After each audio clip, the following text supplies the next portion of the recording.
Hey everyone, it's John from your Better Business Bureau, and I'm here with Shelley, our Director of Investigations, or Vice President of Investigations, for another of our weekly Scam Talk discussions. And today we're going to be talking about ride-sharing services, not so much for the riders, but for drivers. So both Lyft and Uber are available in our service territory. Lyft primarily here along the Front Range, in Loveland, Fort Collins, Cheyenne, Laramie, and then Uber kind of all throughout northern Colorado and Wyoming. And it's a very popular way for people to make some extra money, especially now during the summer as we kind of get into that festival and tourism season in the area. But we have two scams that are targeting both current and potential drivers for Lyft and all right, sorry about the technical difficulties there, but so we have two scams that are targeting both current and prospective drivers for Lyft and Uber. So Shelley, if you want, can you start with telling us the scam targeting current drivers first? Yeah, so the scam targeting current drivers involves them receiving a phone call allegedly from the corporate office of the rideshare program that they're involved with, and that caller says that they need to have access to the driver's account. So they'll request an access code or a driver's license number, and then what they're going to do is access that account fraudulently, and they'll change payment information on it and ultimately drain that account of any earnings that the driver had received.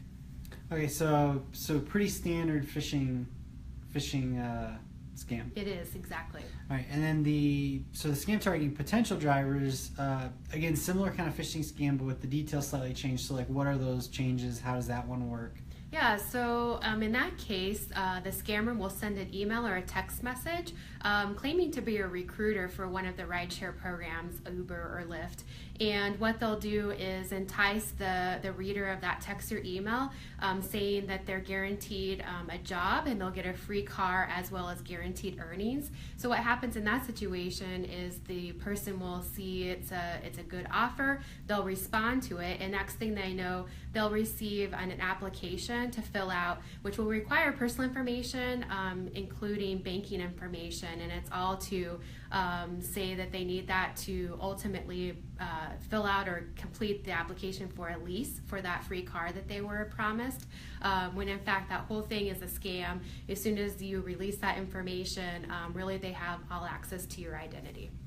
All right, so if you're a current driver for one of these services, or you're considering using it to make some extra money this summer, and you're potentially being recruited or being contacted by the company, what are those red flags you can look for to spot these scams? Yeah, first of all, just be leery of any email, phone number, or text message. Know that they can be spoofed to claim that they're calling from a legitimate company. All scam artists know how to do that. Also, be on the lookout for any vague or general emails, and know how the company typically contacts you. If they don't contact you by email or text message or by phone, and then out of the blue you receive something, just be cautious of that.